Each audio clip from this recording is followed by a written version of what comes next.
Evangelho segundo João, capítulo 15. Nós vamos ler do versículo 1 ao versículo 5.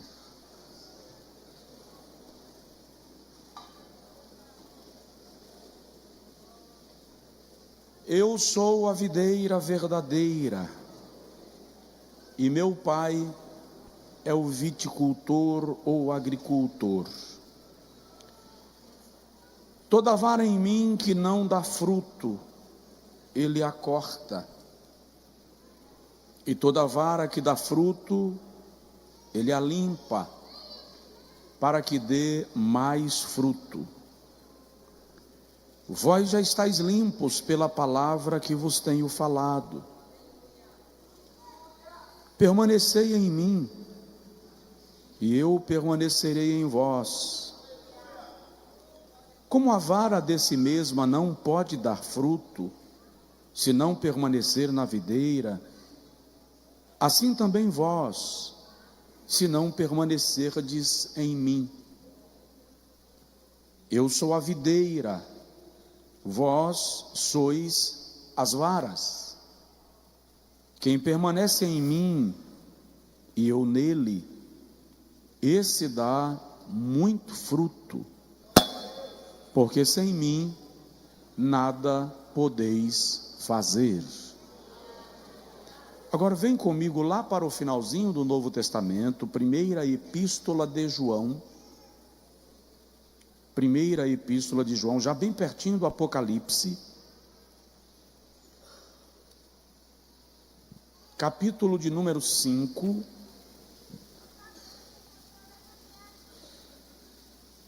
Bom, Sérgio, meu microfone mudou? No início eu acho que estava melhor.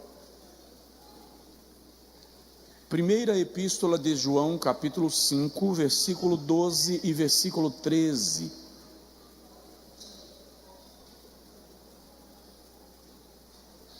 Quem tem o Filho, tem a vida. Quem não tem o Filho de Deus, não tem a vida.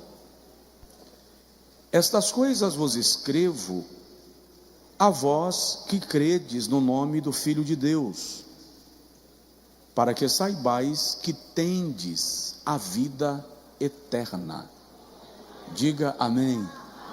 Agora diga comigo: Senhor, fala conosco. Amém. Podem sentar, amados, por favor. Eu quero falar um pouco com os irmãos sobre igreja, lugar de vida. Igreja, lugar de vida. Quero começar lembrando aos irmãos, nos últimos meses, em algumas ocasiões eu levantei com os irmãos sermões e questões acerca da igreja, sua estrutura, sua natureza, seu papel, seu desafio. É preciso pensar em que tipo de igreja somos, que tipo de igreja queremos ser. Não voltando Jesus nos próximos 50 anos, 30 anos, qual é a igreja que os nossos filhos irão congregar? Que tipo de pastores, líderes, eles serão?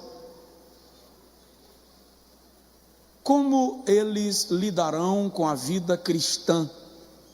Que tipo de cristãos serão? Vivemos alguns fenômenos relacionados à igreja. Um deles é o fenômeno dos chamados desigrejados. São pessoas que querem Cristo, mas não querem a igreja. amam a Cristo, mas não amam a igreja. Eles creem no batismo com o Espírito Santo, nos dons espirituais, mas não querem vínculo com a igreja. Existe um outro fenômeno dos desagregados. Sou igreja, vou à igreja, mas não estabeleço vínculo com nenhuma das igrejas onde eu vou, porque eu quero ser livre. Eu não quero ter que responder a autoridade qualquer. Existe um outro fenômeno chamado de o fenômeno do evangelho de produto. O que é o evangelho de produto? Cada igreja oferece algo. Em uma você vai para viver experiências de libertação. A outra cuida só de empresários e homens de negócios. A outra trata só de casamentos em crise. Então é mais ou menos assim: se eu quero resolver meus problemas financeiros, segunda-feira eu vou no culto de empresários na igreja X. Se eu quero resolver meus problemas conjugais, quarta-feira eu vou na terapia de casal na igreja Y. Se eu quero libertação e quebra de maldição, então sexta-feira eu vou no culto do Cuspe Santo, no rancho dos profetas. E cada dia as pessoas vão a uma igreja sem se vincularem a nenhuma e sem se comprometerem com nenhuma. Vocês estão me ouvindo bem? Quando eu viajava muito, toda semana eu pregava em lugares distintos e muitas vezes em 4 ou 5 lugares numa semana. Já me ocorreu de eu tomar café na Bahia e almoçar em São Paulo e jantar no Acre. Uma certa feita, o pastor Miguel, que cuidava da minha agenda, me colocou para pregar sexta-noite em Rio Branco, Acre, e domingo pela manhã em Itapema, Santa Catarina. Eu falei com ele: eu vou colocar o mapa do Brasil na tua sala, porque você faltou na aula de geografia. Porque estar sábado à noite no Acre e domingo pela manhã em Santa Catarina é simplesmente um malabarismo. Nesta época eu tinha um problema intestinal crônico. Tudo e qualquer coisa que eu comia me fazia mal. Eu ia a médicos e fazia exames e não se resolvia. Quando as minhas viagens reduziram e ganharam um certo equilíbrio, o problema que eu tinha passou. Conclusão: o meu organismo não tinha rotina. Eu tomava café num lugar, almoçava em outro, jantava em outro, toda semana um tempero diferente, em regiões diferentes do Brasil. Muitas vezes pegava fusos horários de 5, 6 horas de diferença, não tinha equilíbrio, não tinha rotina, portanto eu ficava doente.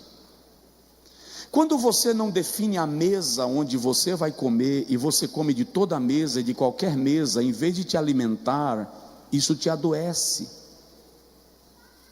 Como igreja, nós precisamos ter vínculo, base, lugar, saber qual é a mesa que nós estamos comendo. Vocês estão me entendendo? Digam amém. Diante disto, eu tenho feito alguns questionamentos e o Espírito Santo tem me incomodado bastante acerca da igreja. O que é a igreja, afinal? Paulo diz que a igreja é a coluna e a firmeza da verdade. No outro texto ele diz que a igreja é a lavoura de Deus. O Senhor Jesus diz que como igreja, vós sois, nós somos sal da terra e luz do mundo. O papel do sal é estabelecer padrão, é preservar, é conservar. Na Idade Média, teve um período que o sal era mais caro do que o ouro. Os soldados eram pagos, os seus soldos eram pagos com sal. Daí vem a palavra salário. Quando Jesus diz, vós sois sal, ele está dizendo, vocês são padrão, ponto de equilíbrio. Depois ele diz, vós sois a luz do mundo. Experimente estar perdido numa estrada desconhecida, à noite, sem saber que direção tomar, e no meio do nada você vê um facho de luz, e então você vai entender a importância da frase, vós sois a luz do mundo. Jesus está dizendo, o mundo está perdido, e a igreja é a referência para que eles se encontrem. A grande pergunta é, nós estamos sendo referência, conforme Jesus planejou que fôssemos e que sejamos? Note mais, é preciso pensar na diferença da igreja enquanto organização para a igreja enquanto organismo. É possível fazer parte da organização e não estar no organismo. Nós temos que entender que para estar na organização basta me converti. Alguns nem isso fazem, se inserem e começam a frequentar os cultos e os departamentos, e automaticamente nós concluímos que eles são igreja. Ou seja, eles podem apenas ser organização e não serem organismo, porque para fazer parte do organismo é preciso haver novo nascimento, transformação, mudança de vida, que só pode ser operada pela eficácia e pela eficiência do Evangelho. Aí nós somos parte do organismo, a igreja como organismo. Mas isso implica em algumas questões das quais eu vou falar muito rapidamente. Quando nós celebramos a ceia do Senhor e comemos o pão e tomamos o cálice, declaramos que fazemos parte de um corpo, o corpo de Cristo, que é a sua igreja. A igreja não é o prédio, a igreja não é a sua estrutura física, a igreja enquanto organismo é o templo de Deus, o lugar onde o Espírito Santo habita e testemunha e testifica da presença de Deus em nós.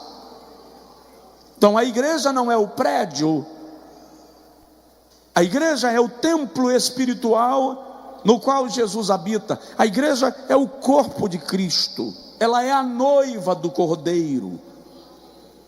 Nós somos a igreja de Cristo. Diga comigo, nós somos a igreja de Cristo. Isso implica em compreender que nós estamos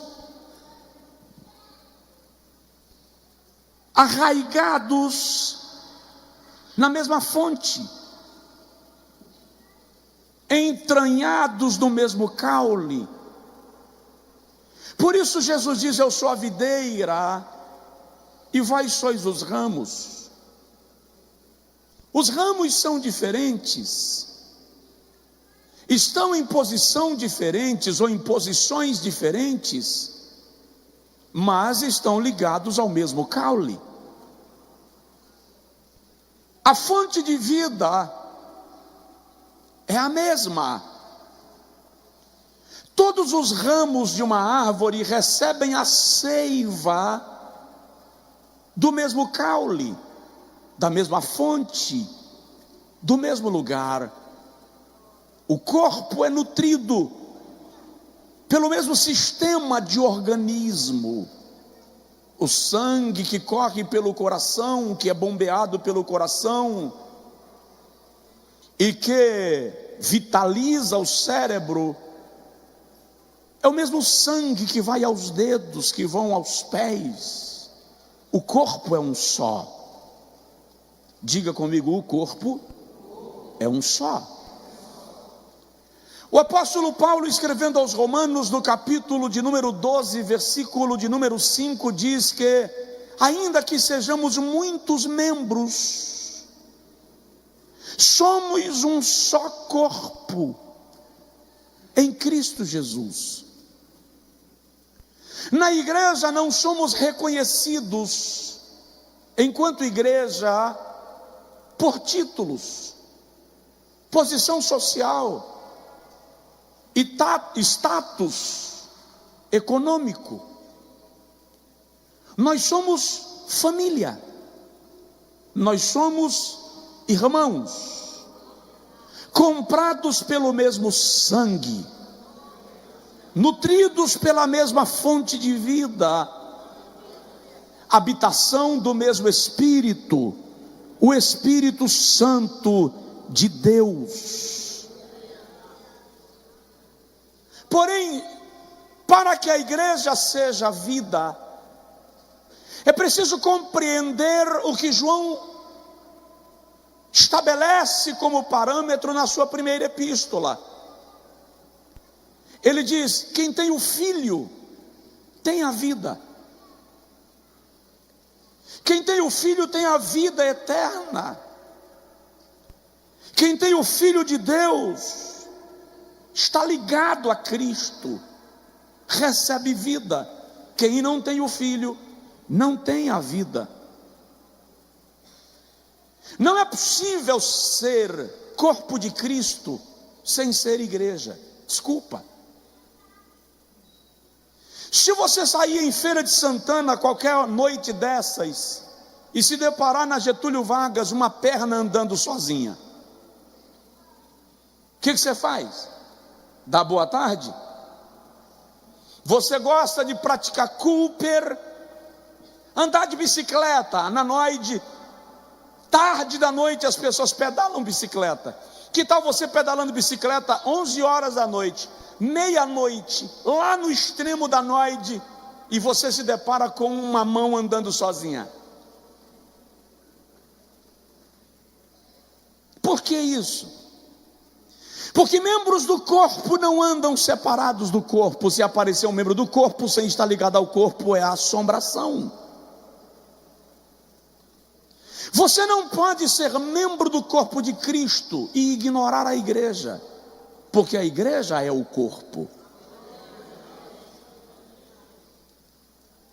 Entretanto, isso implica em pelo menos 4 aspectos, dos quais eu vou falar rapidamente. E o primeiro aspecto é comprometimento.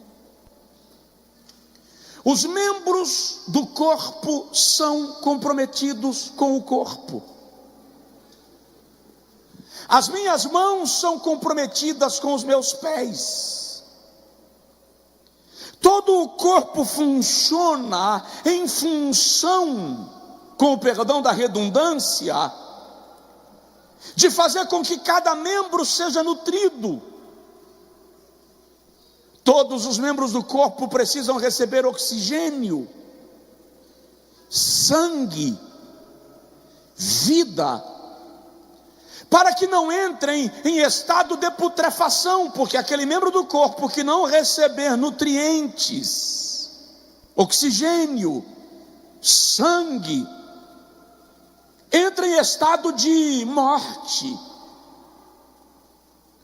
Pessoas que frequentam a organização, mas não são membros do corpo, estão no lugar da vida, mas estão mortos, porque não estão ligados ao corpo de Cristo. Por isso o Senhor Jesus em Lucas 9:23 diz: se alguém quiser vir após mim. Eu acho esse versículo um desaforo de Jesus, porque em outras palavras ele está dizendo: não estou mandando ninguém vir, ninguém é forçado a vir, se quiser. Mas se você quiser vir, negue-se a si mesmo. O que Jesus está dizendo é: no corpo, na igreja, não cabe individualismo, não cabe egocentrismo. Se você é corpo, aquilo que você faz nutre alguém, porque nós somos os membros do corpo que é um só, cuja cabeça é Cristo. Nós vamos encontrar a igreja primitiva tão envolvida, tão engajada, tão consciente desse princípio, que Atos capítulo 2, versículo 45 diz que eles tinham tudo em comum, porque havia comprometimento. O que muita gente tem feito? Tem muita gente indo à igreja como vai na churrascaria, como vai na hamburgueria. Comprou, comeu, pagou. Pouco me importa quem vai lavar os pratos ou arrumar as cadeiras depois que o estabelecimento fechar. Por quê? Porque eu sou cliente e eu paguei. Entretanto, a igreja não é um mercado, a igreja não é uma loja, não é uma pizzaria. Deus não é pizzaiolo, o pastor não é um entregador de pizza, e você não é um cliente. As pessoas ofertam e são dizimistas, meio com a sensação de que estão pagando pelo que receberam, pelo que comeram, pelo espaço que ocuparam. E aí elas dizem: eu oferto, e eu sou dizimista, mas aquilo que os pastores dizem que vai haver prosperidade, não acontece na minha vida. Por quê? Porque eu oferto e sou dizimista, lamentavelmente, sem a consciência de adoração. A minha consciência de alguém que está pagando pela fatia da pizza que comeu. Final do culto eu vou embora, e cada um que cuide de si. Eu não me importo com quem sentou na mesa do meu lado, eu nem conheço. O que está faltando? Comprometimento. Essa pessoa estranha sentada do meu lado faz parte do mesmo corpo do qual eu faço parte. As minhas duas orelhas nunca se viram, entretanto elas fazem parte do mesmo organismo. Eu provavelmente nunca mais vou conseguir colocar o pé na minha cabeça. Por que nunca mais? Porque quando eu era criança, provavelmente eu consegui. Mas agora, se eu forçar, vai parecer uma máquina em cima de um pacote de creme cracker.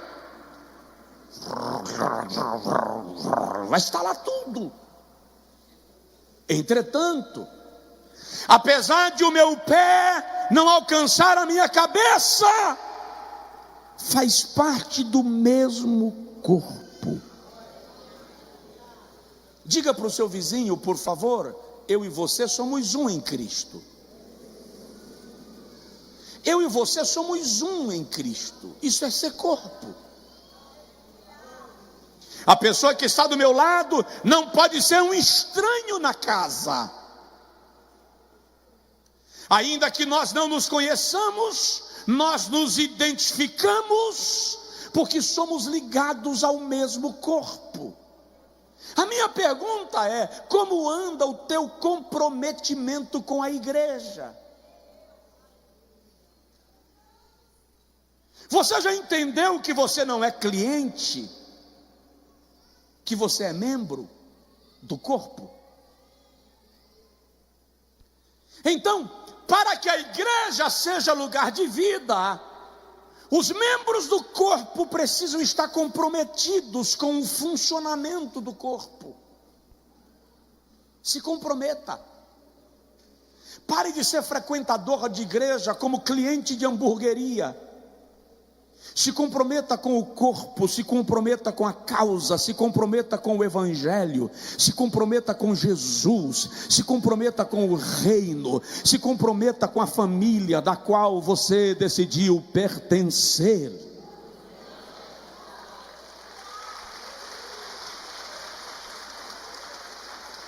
Segunda implicação em ser corpo e em fazer parte da vida da igreja: fé. Diga comigo: fé. Mas sabe o que eu estava observando, irmãos? Para a igreja primitiva, a fé, antes de ser um agente causador de milagres, vou repetir, a fé, antes de ser um agente causador dos milagres, era o corpo das doutrinas fundamentais às quais eles estavam submetidos. A igreja moderna decidiu que fé é agente de milagres. Tanto é que, se você não é curado, a gente diz: faltou fé. Se uma família está em destroço, em luta, um casal está em crise, e a mulher ou o marido está lutando por restauração, e a coisa não melhora, se diz: não está melhorando porque você não tem fé.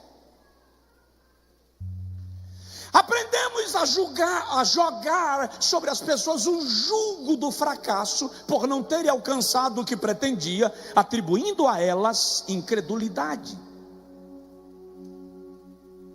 E alguém até diz que se não tem mais milagres é porque falta fé. E a minha pergunta é: será? Vou citar um texto que essa igreja deve conhecer de cor, e se não conhece de cor, eu vou pregar de novo 46 semanas sobre o mesmo versículo. E perseveravam na doutrina dos apóstolos, e na comunhão, e no partir do pão, e nas orações, e em toda a alma havia temor, e muitos sinais e prodígios se faziam por intermédio dos apóstolos. Note o seguinte: a igreja primitiva, antes de fazer milagres, influenciava de 5 maneiras. Vou repetir: a igreja primitiva, antes de fazer milagres, influenciava de 5 maneiras. Atos 2, 42 e 43. E perseveravam na doutrina dos apóstolos, influenciavam pelo ensino. E perseveravam na comunhão, influenciavam pelo relacionamento. E perseveravam no partir do pão, influenciavam pela solidariedade. E perseveravam nas orações, influenciavam pela espiritualidade. E perseveravam no temor, influenciavam pelo testemunho. Então, muitos milagres e prodígios eram feitos. Observe que os milagres e prodígios não eram resultado exclusivo e isolado da fé. Não da fé como agente causador de milagres, mas da fé como bojo, como conjunto de doutrinas a serem observadas pela igreja. Então, é preciso compreender que antes da fé que gera milagres, é preciso haver a fé que gera obediência. Quem aqui tem fé? Levanta a mão.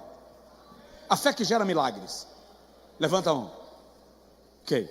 Quem não tem nenhum problema? Levanta a mão. Mas você não tem fé? Então note que problemas não são a denúncia da ausência da fé. Até porque aquela pessoa que é curada pela fé. Mas aquela pessoa que, apesar da enfermidade, continua adorando a Deus, celebrando a Deus, é uma pessoa que pela fé continua adorando a Deus apesar da enfermidade que enfrenta.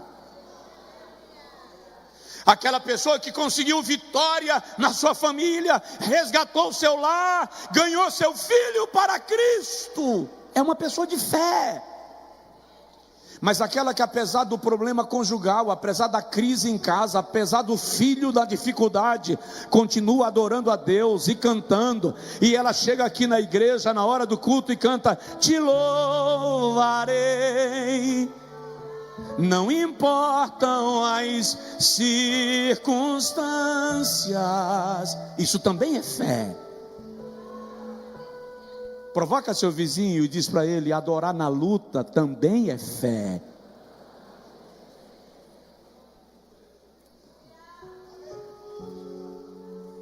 Note que nós precisamos entender que se tornar igreja, corpo de Cristo, lugar de vida, é ser movido pela fé que não depende das circunstâncias.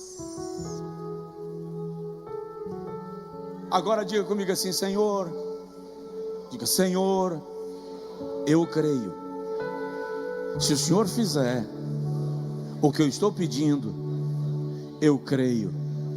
Se o Senhor não fizer o que eu estou pedindo, eu creio.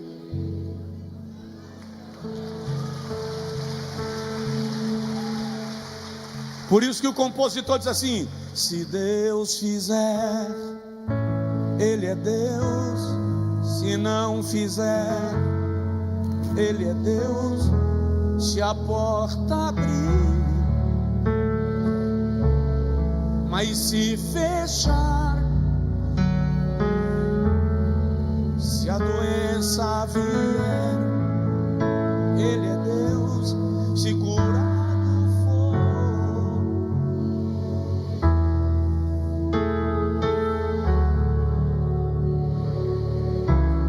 mas se não der, continua sendo Deus. Isso é fé. Então, ser corpo, ser lugar de vida, é viver por esta fé. E sabe o que é interessante?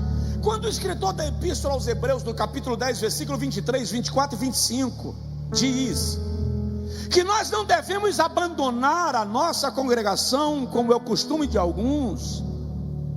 Ele diz que um dos propósitos de congregar é edificar na fé, mutuamente, uns aos outros.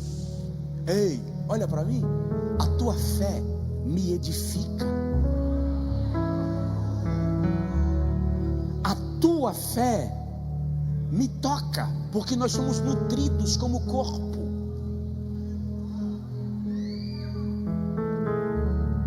Terceiro, ser corpo, ser igreja, implica em generosidade. Generosidade é a virtude daquele que se dispõe a sacrificar o seu interesse em função do outro, ou em função de outrem. O corpo é generoso com os seus membros. Quando o dedo fere, o organismo libera substâncias e nutrientes para gerar cura no dedo que se feriu. Se nós somos corpo, quando um de nós é ferido, nós liberamos nutrientes, elementos, vitamina A, para que aquele que está sangrando seja curado. Ou isso não é corpo?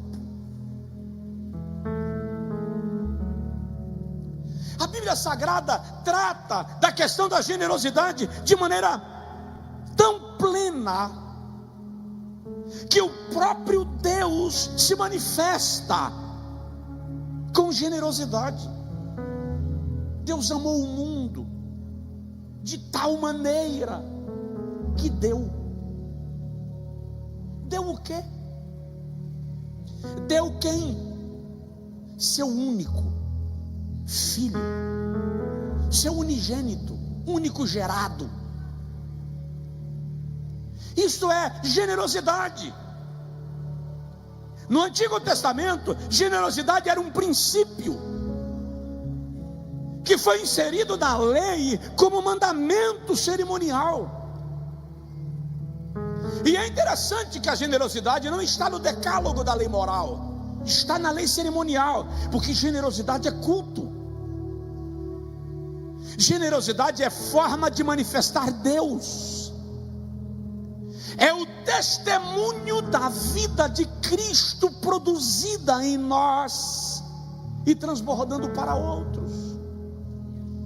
O apóstolo Paulo, escrevendo aos Efésios, no capítulo de número 2, versículos 7 e 8, diz: porque pela graça sois salvos, 8 e 9, porque pela graça sois salvos, por meio da fé. Isto não vem de vós, é dom de Deus, não vem das obras, para que ninguém se glorie, porque nós somos obra sua, feitura sua, criados em Cristo Jesus para as boas obras. Preste atenção, você foi criado em Cristo para fazer o bem.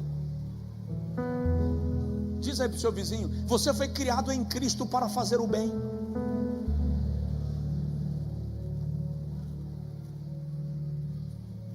Aí está o poder da vida cristã.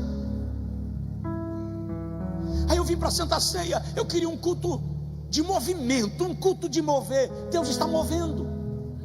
Ei, se o movimento não gera transformação, então não foi Deus quem se moveu. Nossa mentalidade tem que mudar pelo mover do Espírito. Nossa perspectiva de vida cristã tem que mudar. É preciso desenvolver generosidade na nossa vida cristã e espiritual. Segunda carta de Paulo aos Coríntios, capítulo de número 10, capítulo de número 8, capítulo 9 e capítulo 10, Paulo orienta a igreja sobre generosidade. E ele diz aos irmãos de Corinto que os crentes da Galácia rogaram, suplicaram o privilégio de ajudar os irmãos que na Judéia estavam passando dificuldade. E Paulo diz assim: eu sou testemunha de que eles fizeram mais do que podiam fazer, doaram-se a si mesmos. Isso é generosidade. Muitas vezes na igreja o que falta é essa generosidade, que é a capacidade de nutrir o outro, de levantar o outro, de estender a mão ao outro, de fortalecer o outro, de investir no outro, porque nós somos um corpo. Cada um que padeça a sua dor, porque eu também tenho a minha. Mas isso é individualismo que não corresponde com a estrutura e a funcionalidade de um organismo. Tem alguém aí? A igreja é corpo, é lugar de vida. Eu já disse aos irmãos, eu estava vindo de Recife uma certa feita, e quando o avião pousou em Salvador, era uma escala, iria continuar para São Paulo, e eu estava no fundo da aeronave. Lá na frente ficou em pé um pastor, ele mora nos Estados Unidos da América há mais de 50 anos, já fez cruzadas em mais de 100 países, já é um senhor de seus quase 80 anos, e eu o admirava de longe, mas não tinha proximidade, e eu teria dificuldade de me aproximar dele para falar. Dificuldade por quê? Porque a timidez com a qual eu lido e contra quem eu batalho não me permitiria ir a uma pessoa que não me conhece para dizer: o pai do senhor, tudo bem com o senhor, que prazer, deixa eu dar um abraço. Eu não conseguiria. Então eu fui passando direto, olhando de canto com a minha admiração, e ele fez assim: pastor Josué Brandão. Aí eu voltei, saí do corredor, entrei entre as cadeiras e fiquei conversando com ele. E no momento que eu iria me despedir, ele colocou a mão no bolso, tirou $300 e me deu. E eu disse a ele: não, pastor, por favor. Ele disse: não interfira na minha colheita.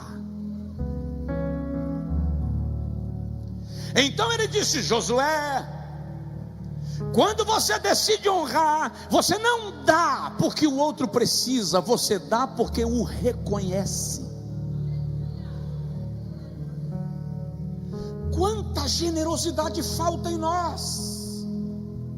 Mas nós somos igreja, e já vou concluir, nós somos corpo, nós estamos juntos. A tua luta tem que ser minha, a tua batalha tem que ser minha, e as tuas vitórias também se dizem respeito a mim. O que isso significa? Que quando você vence, eu também celebro, eu também glorifico, eu também adoro, em nome de Jesus. Que a igreja seja lugar de vida.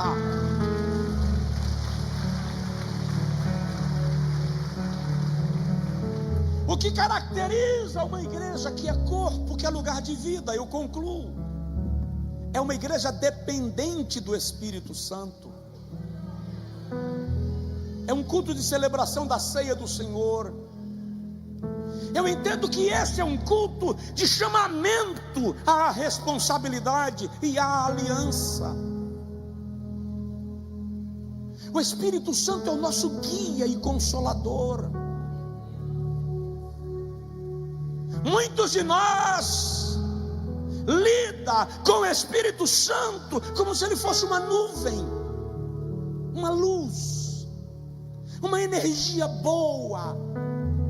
É tanto que está na moda, na hora dos louvores, em muitos eventos, as pessoas levantam a mão e ficam assim, ó,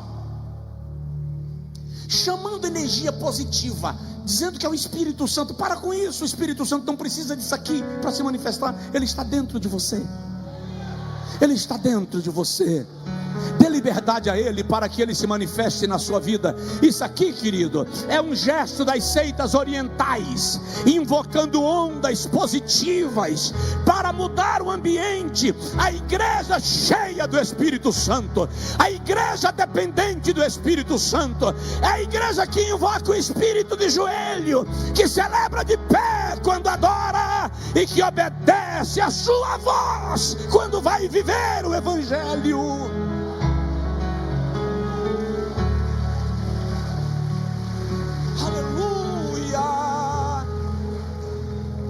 Nós precisamos depender do Espírito de Deus. O apóstolo Paulo, escrevendo aos Romanos, no capítulo de número 8, versículo 15, declara: todos aqueles que são guiados pelo Espírito de Deus, estes são filhos de Deus. Jesus declara e João escreve: o vento sopra onde quer. João 3,8. Ouve-se a sua voz. Aleluia. Mas não se sabe de onde vem, nem para onde vai. Assim é todo aquele que é guiado pelo Espírito de Deus. Quem depende do Espírito não decide a viagem. Uma igreja dependente do Espírito é uma igreja que exala a vida, que exala a presença de Deus, está no ambiente, cura,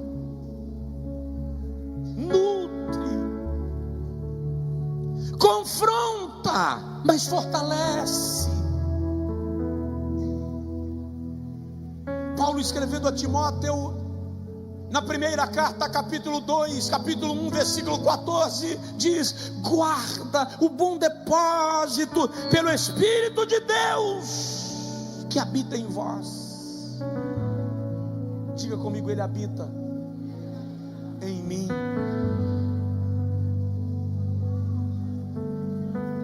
Ezequiel capítulo 47. O Senhor leva Ezequiel a um vale, e ele diz: o vale estava cheio de ossos sequíssimos. E o Senhor pergunta a Ezequiel: filho do homem, esses ossos poderão viver? Ezequiel diz: Senhor, eu não sei de nada. O Senhor sabe. O que Ezequiel está dizendo depende da tua decisão. Se o Senhor quiser, eles podem viver. Diga comigo: se o Senhor quiser. Repete: se o Senhor quiser, haverá vida. Aí o Senhor diz a Ezequiel: profetiza. Profetiza. O que eu estou fazendo aqui hoje à noite? Profetizando. Profetiza. Fala com esse vale de ossos que eu vou lhes mandar carne, nervos, pele. E Ezequiel dizia: eu profetizei como o Senhor me ordenara. E enquanto eu profetizava, houve um vento, um ruído, e cada osso saiu do seu lugar e foi se encaixando ao seu osso. O esqueleto foi formado e veio carne sobre eles, e vieram nervos, e a pele cobriu. E Ezequiel presencia o milagre. Ei, lá sou aiko samanchuide sadagast. Aí Ezequiel diz: e o Senhor me disse: profetiza, filho do homem, profetiza ao Espírito, e diz: vem dos quatro ventos, ó Espírito, e entra, sopra sobre esses corpos, para que vivam. E Ezequiel diz: e eu profetizei, e o vento soprou e entrou neles. Eu vou repetir: o vento soprou e entrou neles. Diga comigo: o vento entrou neles. Repete: o vento entrou neles. Que vento é esse? Ruach, Espírito. Corresponde a pneuma no Novo Testamento. Espírito, vento de vida. E Ezequiel dizia: eles se levantaram, e era um exército muito numeroso que entrou na cidade. Presta atenção: quando o vento sopra, um vale de ossos se transforma em exército.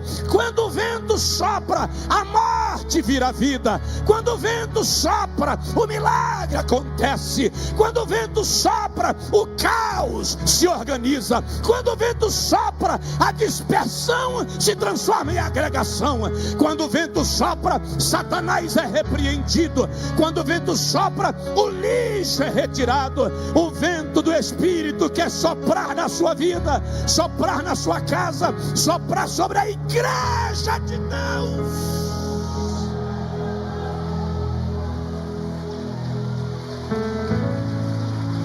Aleluia. Se coloca de pé, por favor. É preciso haver dependência do Espírito Santo. É preciso haver dependência do Espírito Santo. Entender que Ele é a pessoa mais sensível da Trindade. Está debaixo do seu comando. Está debaixo da sua orientação.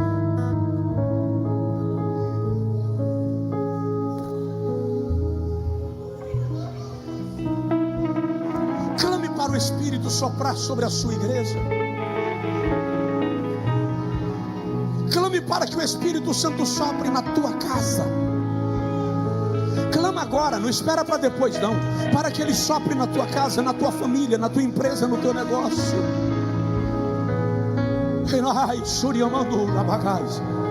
Clame para que o Espírito Santo sopre em Feira de Santana. Clame para que o Espírito Santo sopre sobre a Bahia e sobre o Brasil. Clame. Diz: vem Espírito e sopra sobre os quatro cantos da terra. Aleluia. Há um vento de Deus que vai soprar na sua vida, que vai soprar na nossa vida, que vai soprar sobre a sua igreja. E esse vento vai gerar uma mudança extraordinária. Eu vou repetir: o caos vai se tornar em ordem.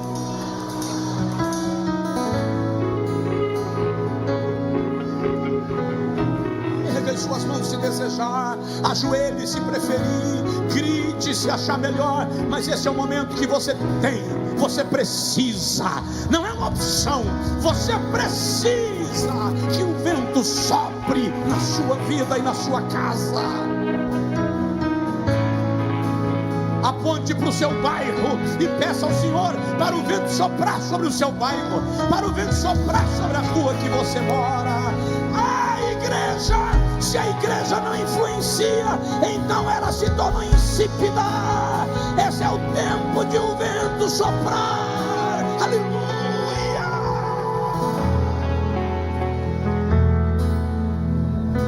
Jura vai echai confasura rabadagas.